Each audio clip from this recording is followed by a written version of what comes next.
Gloria sea a Dios. Que Dios les bendiga, amados hermanos, en esta mañana. Damos gracias a Dios por un nuevo día que el Señor nos ha regalado. Pues su palabra dice en Lamentaciones 3:23 que son nuevas sus misericordias cada mañana.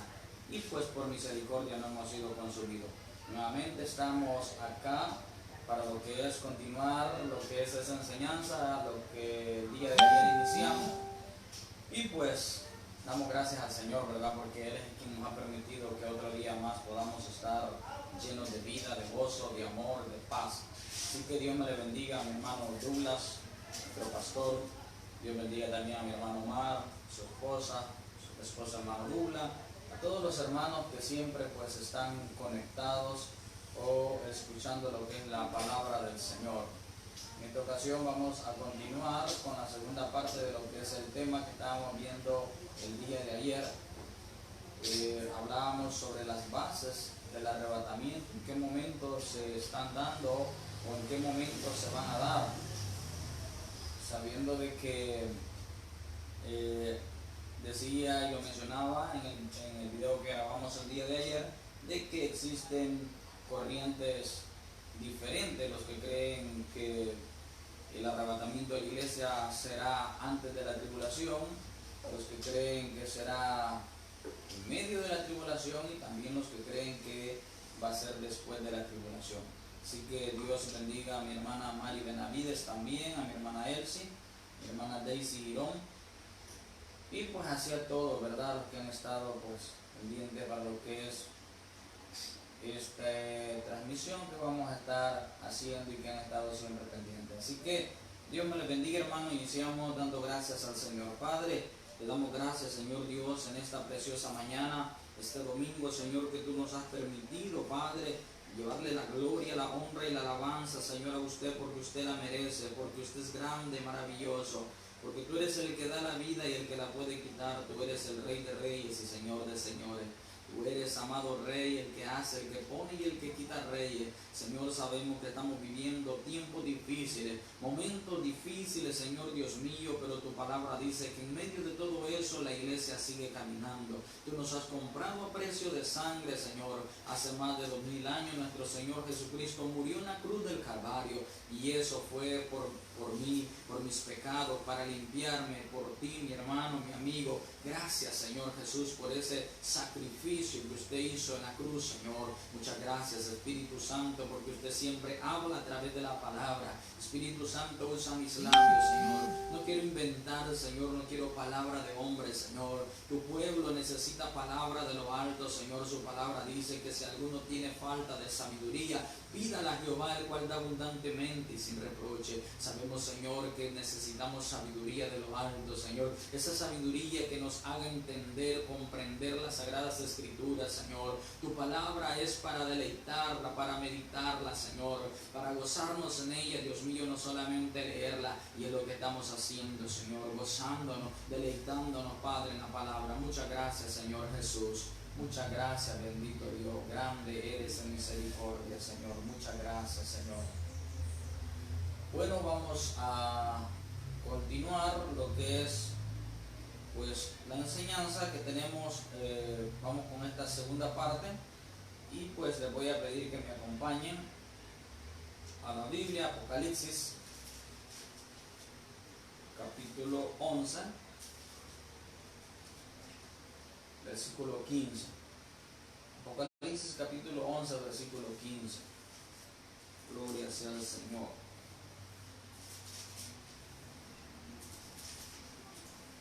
Bendito sea Dios. Apocalipsis capítulo 11, versículo 15. Tenemos la palabra, hablando al Padre, al Hijo y a su Santo Espíritu. Y la palabra dice: el séptimo ángel tocó la trompeta, y hubo grandes voces en el cielo que decían: los reinos del mundo han venido a ser de nuestro Señor y de su Cristo, y Él reinará por los siglos de los siglos. Y los 24 ancianos que estaban sentados delante de Dios en su trono, se postraron sobre sus rodillas y adoraron a Dios, diciendo: te damos gracias, Señor Dios Todopoderoso, el que eres y que eras y que ha de venir, porque has tomado tu gran poder y has reinado. Bendito sea el Señor. Ahora bien, Decíamos el día de ayer de que estábamos hablando acerca de los post-tribulacionistas, los que creen que la iglesia se va después de la tribulación. Y explicamos a través de la Biblia que es algo bastante ilógico tener que creer esa forma de pensamiento, ya que al hacer de esta manera estaríamos invalidando la inminencia o el retorno inminente de nuestro Señor Jesucristo. Por la tal razón, miramos ahí en Mateo capítulo 24, versículo 36, que el Señor da una característica de lo que es el arrebatamiento. Dice que nadie sabe el día ni la hora en que el Hijo del Hombre ha de venir. Por lo tanto, si la iglesia tuviera que pasar la tribulación, entonces la iglesia sí tendría que saber el momento en que Cristo viene. Por lo tanto, dijimos el día de ayer de que las señales que están en Mateo 24 son para la segunda venida de Cristo. Y hicimos una diferencia entre arrebatamiento y segunda venida, que es algo muy, pero muy diferente. Ahora bien, tenemos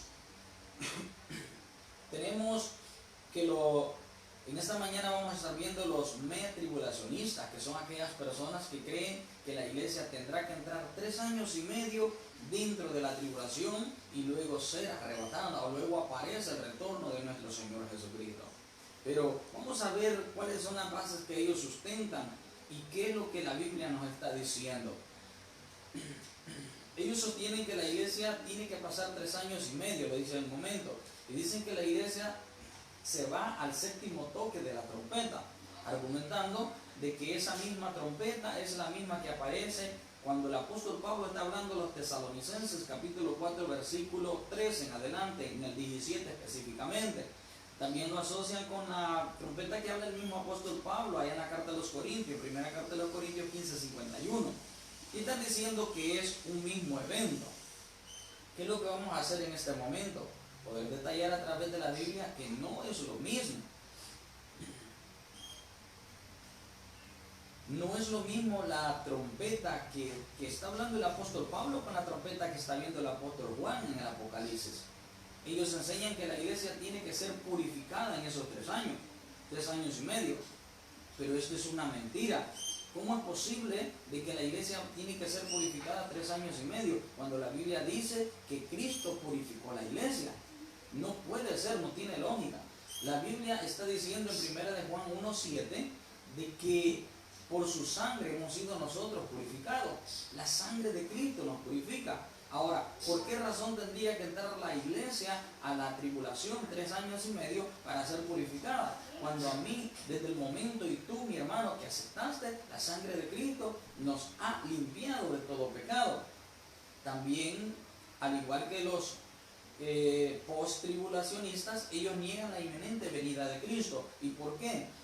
Como lo hice hace un momento, tanto el que cree que va a entrar la iglesia a la tribulación, como el que cree que la iglesia será arrebatada después de la tribulación, están negando la inminencia venida de Cristo, un rapto repentino, un rapto sin señales, donde tenemos muchas, pero muchas bases bíblicas para lo que es la doctrina del arrebatamiento de la iglesia. ¿Y por qué estoy diciendo esto? Como lo dije al principio, si la iglesia entra a la mitad de la tribulación, automáticamente entonces en el momento que se establece ese pacto de paz, según Daniel 9:27, en el momento que se establece el pacto de paz, la iglesia pudiera contar los 3 años y medio y simplemente estar esperando a Cristo en medio de la tribulación, que es algo ilógico. El Señor Jesús dijo que venía como ladrón en la noche, que no, un ladrón en la noche está siendo un tipo de lo que es un personaje que llega a la casa pero no avisa.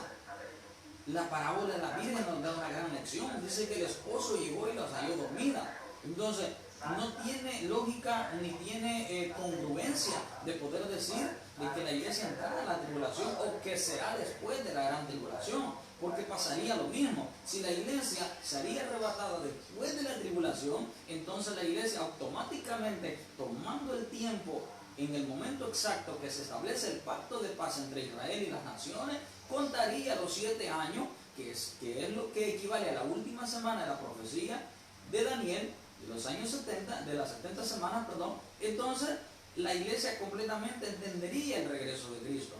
Y del arrebatamiento no hay ninguna señal para determinar el momento en que Cristo venga. La única señal es que nosotros estemos preparados. Esa es una señal de santidad para cada uno de nosotros, estar preparado para el momento que Cristo venga. Ahora, los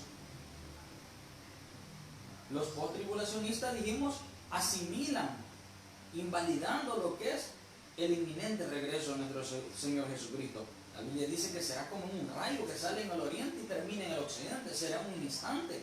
Y yo el día de ayer lo explicaba. La segunda venida de Cristo no va a ser un instante. Cristo viene hacia la tierra hasta que pone los pies en el monte de los olivos. Y se da un juicio, se da el juicio a las naciones, se da el juicio de Israel.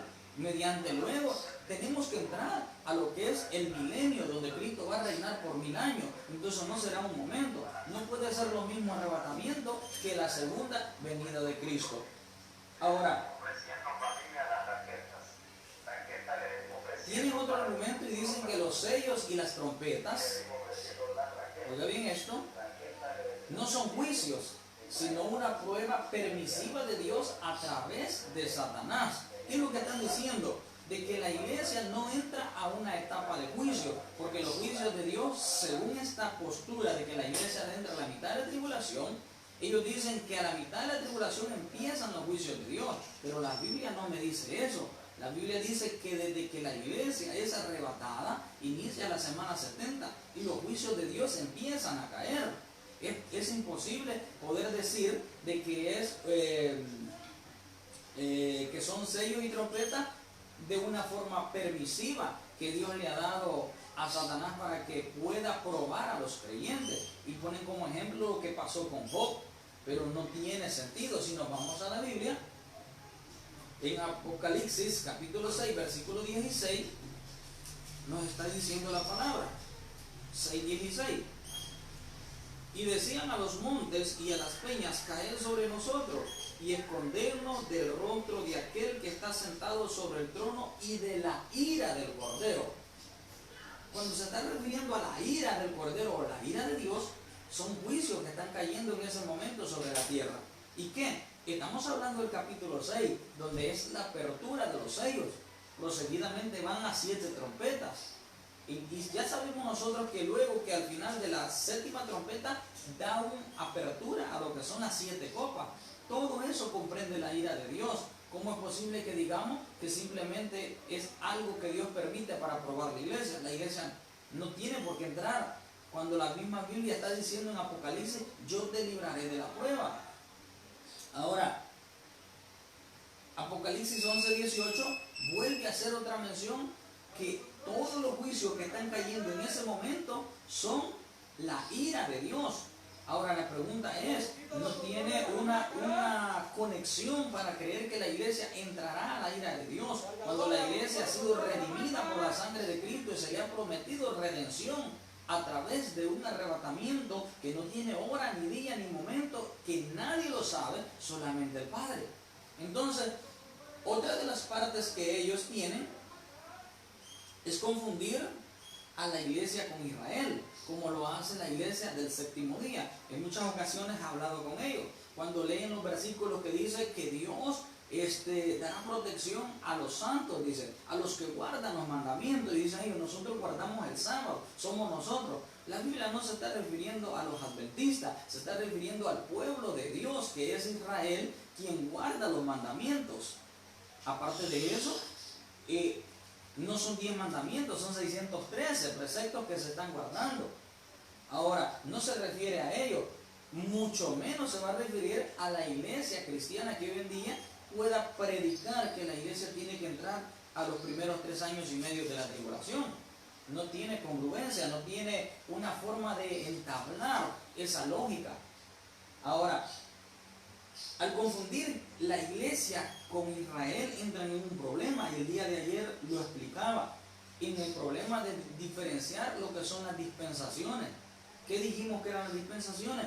Lapsos de tiempo donde el Dios ha establecido una puerta para salvación.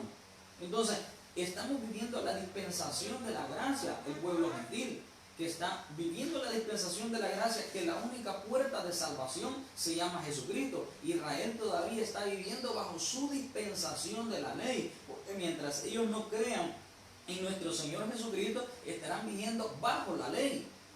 Ahora, una dispensación muy diferente de la otra. La dispensación de la gracia es para todo aquel que viene a Cristo. Entonces, una de las partes sería, si la iglesia entrara a la mitad de la tribulación, tendríamos graves problemas. ¿Por qué razón? Aparecen los 144,000. ¿Qué pasa si la iglesia adentra? La iglesia pudiera completamente predicarle a esos 44,000 judíos y convertirse a Cristo. Y si en ese momento se da el arrebatamiento, entonces, ¿qué pasaría en este momento? Cuando Dios ha prometido que el que acepta a Cristo será arrebatado. Pero también a ellos les había dado una misión, que es predicar en el momento de la tribulación. Imagínense, se irían unos, otros se quedarían. Sería algo ilógico. No puede suceder eso.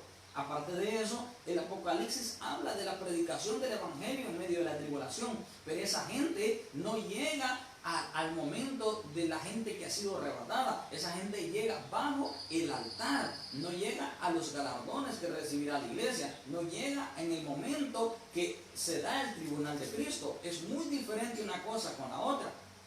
Ahora, quiero que veamos algunas diferencias. Cuando hablamos de la trompeta que habla ya en Tesalonicenses capítulo 4, versículo 13 o el 17 específicamente, nos referimos que esa trompeta va a sonar antes de la ira de Dios. En ningún momento el apóstol Pablo está hablando de ira. Está hablando, dice, tampoco, hermanos, queremos que ignoréis acerca de los que duermen, dice el 4:13 de 1 Tesalonicenses, para que no entristezcáis como los otros que no tienen esperanza. Porque si creemos, dice más adelante, que Jesús es el Señor, y empieza, dice, el Señor mismo, con voz de mando, con voz de arcángel y con trompeta de Dios, descenderá del cielo, y los muertos en Cristo resucitarán primero. Y luego nosotros, dice, los que habremos quedado seremos transformados. No está hablando de una ira, sino de un gozo al sonar esa trompeta. Sin embargo, la trompeta del Apocalipsis dice que está cayendo la ira de Dios. Lo leímos hace un momento, el versículo. Dice que está cayendo la ira de Dios, según Apocalipsis capítulo 6, versículo 16. Ahora, en el 11:15 también podemos ver que está en pleno apogeo los juicios de Dios. Ahora, la trompeta para la iglesia se llama trompeta de Dios. Pero la trompeta que suena en el Apocalipsis es trompeta de ángel. Es un ángel que la está tocando. Es muy diferente. Para la trompeta que suena para los cristianos, que es el arrebatamiento, dice que es el Señor mismo, con voz de mando, dice, con voz de arcángel y con trompeta de Dios. El Señor mismo. Él lo está diciendo para los creyentes. Pero en la tribulación es un ángel, es un mensajero quien la va a tocar. No podemos confundir una con la otra. Ahora, ¿por qué esta doctrina o por qué esta línea o por qué quieren hacer creer que la iglesia va a entrar a la gran tribulación? Basándose que la trompeta que aparece o en Apocalipsis 11, versículo 15, que es la séptima trompeta, lo basan que es la misma, dije al principio, que la que aparece en Corintios 15:51 y Tesalonicenses 4:17. ¿Y qué es lo que estamos explicando? Que no es la misma. La trompeta de Dios es para gozo, la de Apocalipsis es para ira. La trompeta de Dios será en un instante. En ninguno de los dos pasajes dice que habrá un sistema para seguir desarrollándose. 1 Corintios 15:51 dice el apóstol: he aquí os digo un misterio, no todos dormiremos, pero todos seremos transformados en un momento y un cerrar de ojo. Será en un instante esa trompeta. Lo mismo está diciendo en Tesalonicenses. Dice que seremos transformados para recibirnos o encontrarnos con el Señor en el aire. Pero la trompeta del Apocalipsis para juicio. ¿Por qué razón? Porque esa séptima trompeta da inicio a que se abran las 7 copas. Que las 7 copas van específicamente sobre el trono de la bestia, que en ese momento estará completamente gobernando, y sobre los que reciban la marca de la bestia. Muy diferente es una que termina con ese toque, y muy diferente es la del Apocalipsis, que los juicios continúan a través de las copas de la ira. Ahora, otra diferencia, La trompeta del arrebatamiento es única. La Biblia no dice que haya otra que haya precedido a esta trompeta, pero la del Apocalipsis no es única. ¿Por qué? Porque antes de la séptima trompeta han habido 6 trompetas que han sido tocadas. Por eso dice la séptima trompeta. Entonces muy diferente una con la otra. Por lo tanto, no puede caber y no hay una base bíblica sustentable que diga en realidad que esta trompeta del Apocalipsis es la misma trompeta que habla el apóstol Pablo en Corinto y Tesalonicenses. Entonces queda claro que no tenemos ninguna base para comprobar dicha teoría. Ahora bien, quiero tocar los pretribulacionistas. Dijimos que íbamos a hablar de las 3 líneas más fuertes: los post, que lo hicimos el día de ayer, los me o los mi tribulacionistas y los pre-tribulacionistas. En este caso los pre somos cada uno de nosotros que creemos que el arrebatamiento será antes de la tribulación. Pero ¿cómo vamos a documentar esto? A través de la Biblia. Vamos a buscar las bases bíblicas para mostrar específicamente que lo que estamos creyendo es lo que la Biblia dice. Ahora, primero de los puntos que vamos a mencionar para creer es esto. Es como decía el versículo con lo cual iniciamos en Tesalonicenses 5:9. Dice que el Señor no nos ha llamado para ira, sino ¿para qué? Para alcanzar salvación. Y todo el tiempo durante la historia de la Biblia se ha mostrado que Dios, para el justo o para el que trata de hacer las cosas bien, no lo ha metido a la ira, sino que le ha dado una oportunidad de escape. Y lo hemos visto a través de lo que pasó en el diluvio. Noé escapó y todos los que fueron justos junto con él.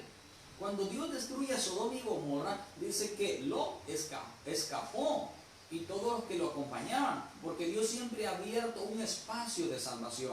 Y lo mismo está haciendo hoy en la gracia. Hay un espacio de salvación y eso se llama el arrebatamiento de la iglesia, cuando Cristo aparezca en las nubes y la iglesia sea transformada y llevada hacia ese precioso lugar.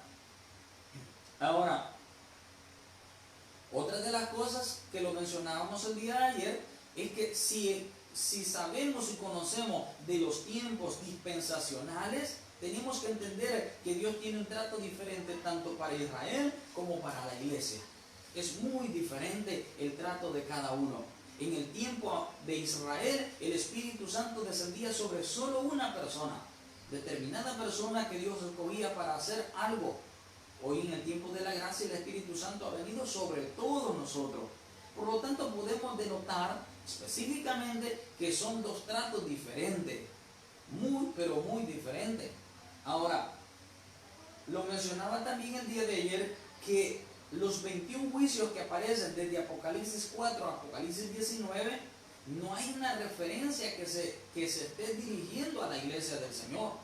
Todo el tiempo está hablando a los santos que guardan los mandamientos, hablando específicamente del pueblo de Israel. ¿Por qué razón? Porque la iglesia ya ha desaparecido.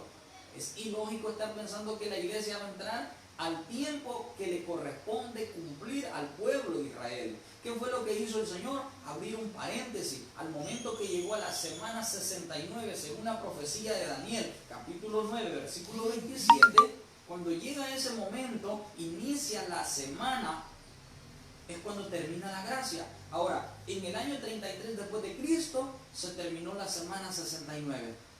Y el Señor hace un paréntesis y nace la iglesia de Jesucristo. Y empieza el paréntesis. A ese paréntesis se le llama dispensación de la gracia, donde el Señor abre una puerta de salvación. Y esa puerta se llama Jesucristo. La única manera de ser salvo de la ira que viene a esta tierra se llama Jesucristo. Ahora, llegará un momento donde la dispensación de la gracia se cierra y tendrá que continuar la dispensación de la ley, que en ese momento la misma Biblia especifica de que se volverán a establecer sacrificios, se vuelve a restablecer el sacerdocio, se vuelve a levantar el tercer templo. Por lo tanto, el tiempo de Israel empieza a correr nuevamente, que es la última semana que hasta este momento está por cumplirse. Ahora, otra de las cosas, dijimos, Dios ha prometido guardar a la iglesia. Apocalipsis capítulo 3, versículo 10 al 11, nos está diciendo: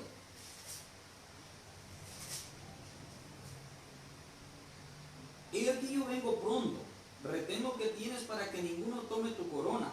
Al que venciere yo le haré columna en el templo de mi Dios, y nunca más saldrá de allí. Escribiré sobre él el nombre de mi Dios y el nombre de la ciudad de mi Dios, la nueva Jerusalén, la cual desciende del cielo de mi Dios, y mi nombre nuevo.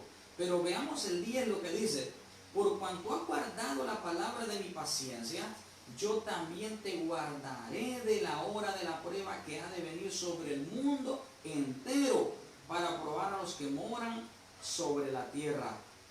Yo te guardaré. Ahora, una de las cosas que debemos conocer, hermanos, es de que al igual que las dispensaciones han existido, las 7 iglesias escritas en el Apocalipsis tienen un cuento histórico, o una historia que ha dejado marcada los tiempos, una historia que se ha venido cumpliendo a raíz de que el ser humano se ha ido desarrollando. Cuando la iglesia nace, desde Pentecostés hasta llegar a la iglesia de Éfeso, representa desde que nace hasta el año 100 después de Cristo. Fue cuando la iglesia empieza en su apogeo, y todo lo que pasó en esa iglesia se volvió a vivir en ese tiempo, hasta el año 100. Del año 100 al 313 representa a Esmirna. Todo lo que pasó en Esmirna se volvió a vivir en ese tiempo, en una representación, sufrimiento extremo, porque la iglesia empezó y las persecuciones iniciaron. Los cristianos eran tirados al foso de los leones, eran tirados a los colosos romanos, y todo pasó. Ahora, del 313 al 590 representa Pérgamo, y es donde la iglesia se mezcla con el Estado. Aparece Constantino y obliga a que los soldados militares y todo se obligaran, por decir así, a servir a la iglesia, y se paganiza la iglesia. Es donde da el surgimiento más fuerte del catolicismo romano. Del 590 al 1517 representa Teatira. Del 1750 al 2000 representa Filadelfia. Se dice que la iglesia de Filadelfia es la iglesia que Dios quiere, o mejor dicho, es la iglesia que Dios viene a traer. En esa parte, la fidelidad que tenía Filadelfia. ¿De qué momento? De 1750 hasta el 2000.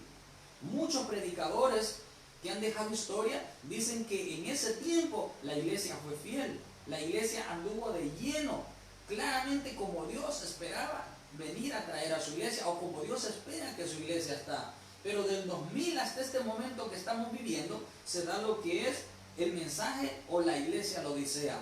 ¿Cómo estaba viviendo la odisea? Como está viviendo hoy la iglesia, en tibieza, tibio. Por eso dice: mejor que fueras caliente o frío, pero no tibio. Y la iglesia en este momento está viviendo tibieza, lo mismo que estaba pasando en la odisea. Entonces, por lo tanto, ¿por qué mencioné estos datos históricos? Porque a la iglesia de Filadelfia se le escribe: yo te guardaré de la hora de la prueba. Si tú, mi hermano, mi hermana, te mantienes firme como se mantuvo la iglesia de Filadelfia, que es una representación de la iglesia que Dios viene a traer a través de su Hijo, entonces Dios nos guardará de la prueba. Ahora, como vimos anteriormente y lo hemos explicado, la tribulación corresponde únicamente al pueblo de Israel. Jeremías 37 está hablando que solamente será para Israel.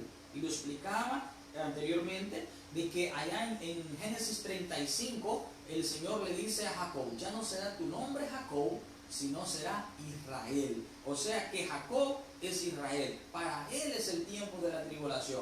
Y Daniel 9, 24 al 27, ahí será su cumplimiento. Ahora, ¿cuándo será eso? Cuando la iglesia ya no esté en esta tierra. Nosotros creemos, a base de la Biblia, que la iglesia será levantada antes de la gran tribulación. Y no es un invento, estamos poniendo base bíblica. Estamos viendo los tiempos que Dios ha utilizado para cada dispensación. Ahora, la iglesia, hermanos, es un misterio que en el Antiguo Testamento no fue revelado. Sí, muchos profetas predicaron alusiones a la iglesia, predicaron alusiones a Jesucristo, pero no entendieron el misterio. En Romanos capítulo 11, versículo 25, dice que es un misterio hasta que tenga su cumplimiento. Veámoslo, Romanos 11, 25.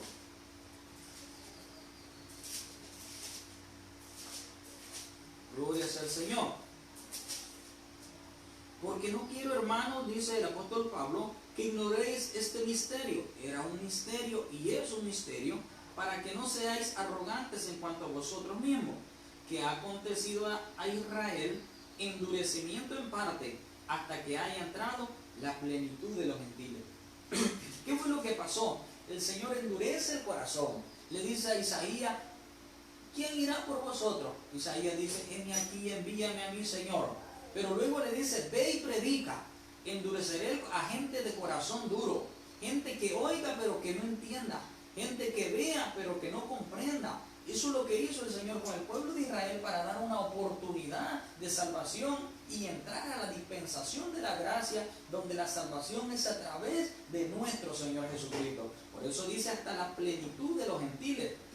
Y luego todo Israel será salvo, como está escrito. Y quiero explicar esto. Muchos se confunden cuando dice todo Israel. Cuando habla todo Israel, se está refiriendo a todo aquel que está guardando sus mandamientos, no a todo. Dentro de Israel hay de todo. Hay gente que anda perdida, como en todos los países, pero no quiere decir que esta profecía dice todo, hasta el homosexual y todo el que anda haciendo depravaciones.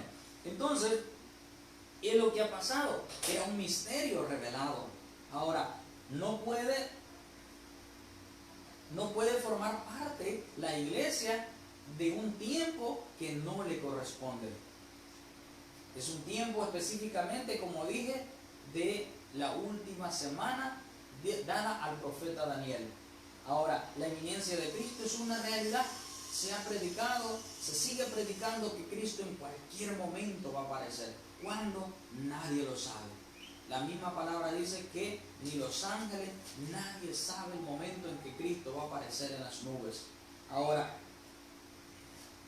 en Juan 14:2, el Señor les está diciendo a los discípulos, me voy a preparar lugar para que donde yo esté, vosotros también estéis. El Señor tiene un lugar preparado para nosotros. ¿Cómo es posible que la iglesia va a entrar a la tribulación o la va a pasar? ¿Cuál sería el sentido? Si Él dice que se puede preparar lugar donde hay moradas celestiales. Entonces, si cuando Cristo viene en la segunda venida, ya nadie va a subir al cielo. Todo será establecer un milenio. Entonces no tiene sentido pensar de que la iglesia tendrá que pasar la tribulación. Ahora en 1 Corintios 15:51 ya lo mencionaba. Dice, todos seremos transformados en un momento y un cerrar de ojos. Y Tesalonicenses está diciendo para recibir a Jesús en el aire. Y en la segunda venida el Señor viene a la tierra. Dice que pone los pies sobre el monte de los olivos. Viene a establecer un reinado. No podemos llegar a pensar que pueda ser de esa manera. Ahora, en cuanto a los tesalonicenses, el Señor les está diciendo en 2 Tesalonicenses capítulo 2, versículo 1. Vea lo que dice. Pero con respecto a la venida de nuestro Señor Jesucristo, hablando de la segunda venida, y nuestra reunión con Él, Pablo estaba esperando el arrebatamiento. Nuestra reunión con Él, dice Pablo, os rogamos, hermanos, que no os dejéis mover fácilmente de vuestro modo de pensar, ni os conturbéis, ni por espíritu, ni por palabra, ni por carta, como si fuera nuestra, en el sentido de que el día del Señor está cerca. Pablo termina hablando del día del Señor, cuando Cristo sonará esa trompeta, los muertos en Cristo resucitarán, y luego nosotros los que vivamos seremos transformados. Ahora, en el 3 está diciendo, nadie os engañe de ninguna manera, porque no vendrá sin que antes venga la apostasía y se manifieste el hombre de pecado, el hijo de perdición. ¿Quién es el hijo de perdición? El anticristo hace un pacto, se sienta en el trono de Dios y empieza a hacerse ver como un Dios. Pero en ese momento la iglesia ha sido arrebatada. Ahora, ese hijo de perdición lo encontramos en Apocalipsis capítulo 13. Luego en el versículo 7 dice, de 2 Tesalonicenses 2:7 dice, porque ya está en acción el ministerio de la iniquidad, solo que hay quien al presente lo detiene hasta que él a su vez sea quitado de en medio. ¿Cómo es posible creer que la iglesia entrará a la tribulación o a la mitad si entonces no tendría que establecer el anticristo su programa, su forma de establecer su juicio, su engaño? No lo pudiera hacer. La Biblia dice ahí en Mateo 16:16 que Dios nos dio autoridad sobre todo demonio, sobre toda serpiente, sobre toda cosa mortífera. Y si la iglesia entra a la tribulación, entonces el anticristo no podrá hacer su ministerio correspondiente a la última semana de Daniel. ¿Por qué? Porque la iglesia tiene la autoridad de reprender demonios, incluso al mismo diablo. Entonces, ¿qué pasa? No puede ser. El anticristo tiene que tener su tiempo para trabajar y establecer su programa para ser al final de los 7 años completamente enviado al lago de fuego, como se va el falso profeta en ese momento. Ahora,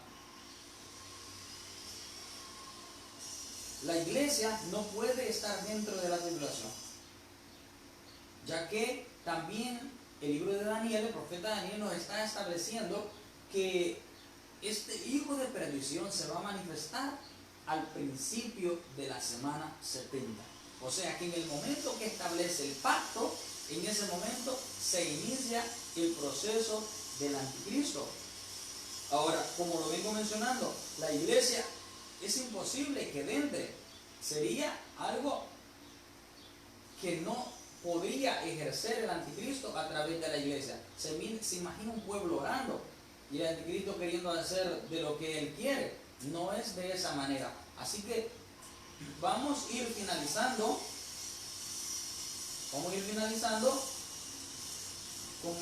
con este tema y dando a entender claramente, la iglesia se va antes de la tribulación. ¿Por qué razón? Porque Dios no nos ha llamado a ira, Dios no nos ha llamado a recibir juicio, Dios nos ha llamado a salvación, Dios nos ha llamado a salir adelante en el nombre del Señor. ¿Por qué? ¿Cuál es la promesa? Recibir a Cristo. ¿Cuál es la promesa? Que le sirvamos. Recibir a Cristo, y dice que en un momento, en un cerrar de ojos, seremos transformados. Puesto que somos el cuerpo de Cristo, y con esto voy concluyendo, puesto que somos el cuerpo de Cristo, no, porque somos el cuerpo de Cristo y Él es cabeza, según Colosenses 1:18, Él vendrá a recoger su cuerpo antes de la tribulación. Somos el cuerpo de Cristo, somos la novia de Cordero, somos templo y morada del Espíritu Santo, según 1 Corintios 3:16. Y no puede tener el Señor en la tierra dos templos. Si yo soy templo del Espíritu Santo, este templo tiene que ser sacado. ¿Por qué razón? Porque en la tribulación se levantará el tercer templo. No pueden haber dos templos. Dios siempre ha tenido un templo.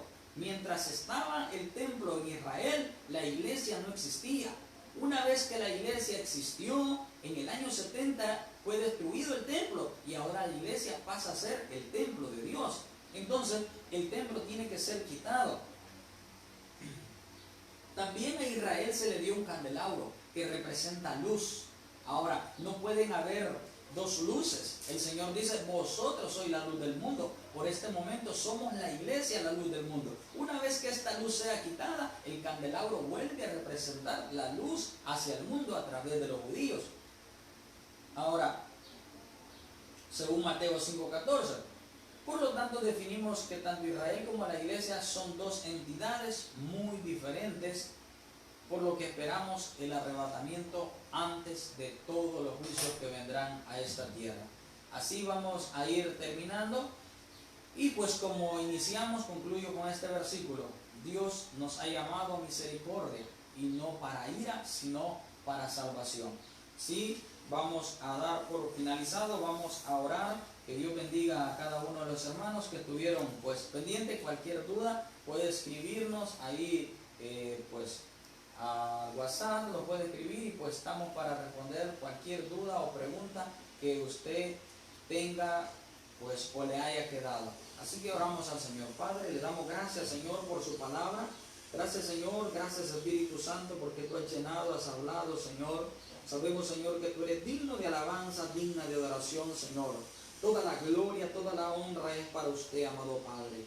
Digno eres de adoración, Señor. Mi alma te alaba, Señor.